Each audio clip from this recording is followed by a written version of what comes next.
Let's talk some Nebraska recruiting.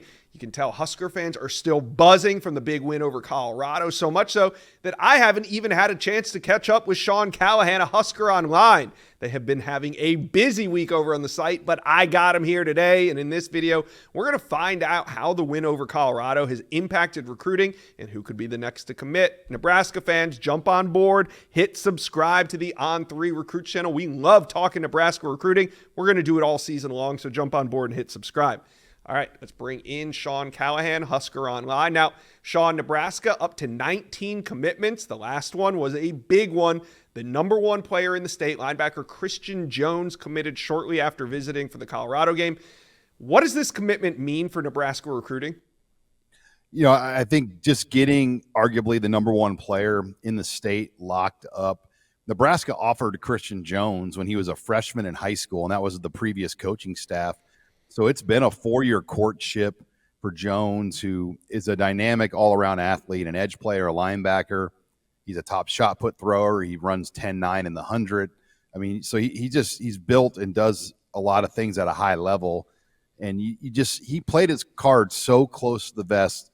I think Oklahoma was the other real player at the end, but he had been to Lincoln 2 straight weeks in a row for the UTEP game and the Colorado game. And I think it got to the point probably where Matt Rhule's like, look, what else do you want to see? You know, look at this place. Look at this atmosphere. It was incredible on Saturday night for the Colorado game and the atmosphere it provided.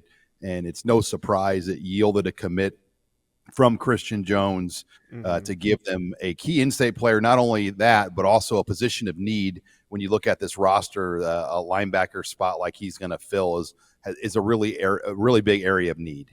Yeah, Matt Rhule was saying, I think Husker fans were as well. I mean, the number one player in the state, Husker fans were like, man, what more do you need to see? But obviously he saw enough. He makes his commitment. That's huge. And, you know, when I'm looking at Nebraska's commit list, I see 6 out of the top 10 players in the state are now committed. Sean, if Nebraska keeps rolling, is there anybody else in that top 10 that you could see them going after and trying to land? Yeah, and I think the cutoff line really stops at the top 8. When you kind of look at our industry rankings, they made 8 offers in state. Ryman Ziebert committed to Stanford. Right. And I think that was a mutual one on both sides, and it's a great opportunity for him to go to Stanford. The one that you look at and zone in on is Chase Lofton, who's a Florida State commit out of Millard South. He's kind of the other guy you would argue is the number 1 ranked player in the state, also a 4-star, committed to the Noles. But we all know what's going on in Tallahassee, and we've seen some movement out there. The question is, Nebraska, the tight end position here locally is as good as it's going to be. His own teammate, Isaac Jensen, is a tight end as well for 2026. He's probably the number 1 player in the state for 2026. Matt Ludwig from Montana, Billings, Montana, his cousin, Vince Genatone, is a Husker. He is a top 300 tight end athlete for that year as well. And then in 2027, Cooper Terwilliger from Pierre, South Dakota, is another 4-star type level tight end. Both Ludwig and Terwilliger have Georgia and Michigan offers already, to kind of put into perspective how highly touted those players are. So I'm never worried about tight end, but knowing Matt Rhule like I do, I think if Chase Lofton wanted to get back involved in Nebraska, they would make it work. Yeah. And so far, you got 2 programs going in different directions. I'm out Nebraska and Florida State, at least after 2 weeks. So we'll see what happens there with Chase Lofton. Let's talk about another flip target. This one was on campus over the weekend. We're talking edge Dawson Merritt, committed to Alabama. What are you hearing coming out of this weekend visit?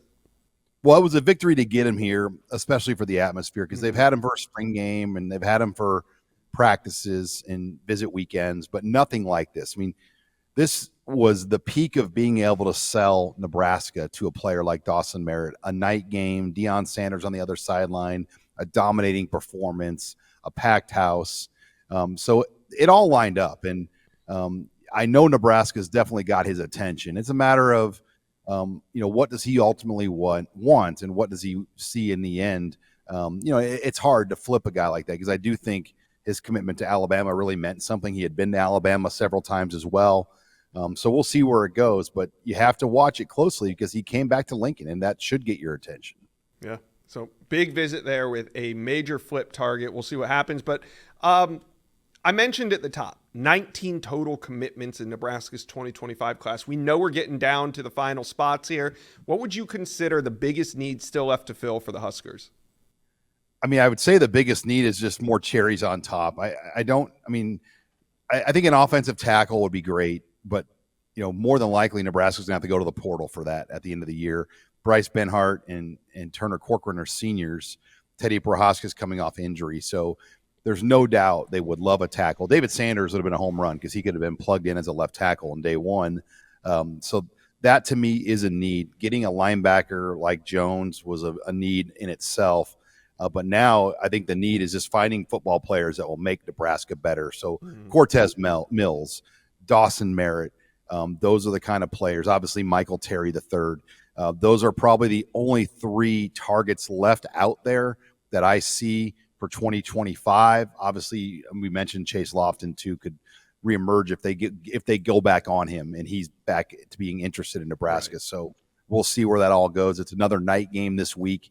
So always the opportunity for a lot of different recruits to get into town. They had 42 recruits here, Josh, that had offers from Nebraska on Saturday. That is the most I've ever seen for a Husker game when you consider the distance recruits have to travel to get here. So it was an outstanding weekend for this Colorado game. Yeah, Lincoln was a destination for top recruits on Saturday. What a time it was. Husker fans, talk to us in the comments section below. At this point, there's 19 total commitments. Who is your top target on the board remaining? Let us know. Comment section below. Sean from Husker Online, thanks for stopping by the Inside Scoop. Hey, thanks, Josh. Well, you've made it to the end of today's video, but there's hundreds more videos on the On3 Recruits channel for you to check out. And also, while you're here, hit subscribe.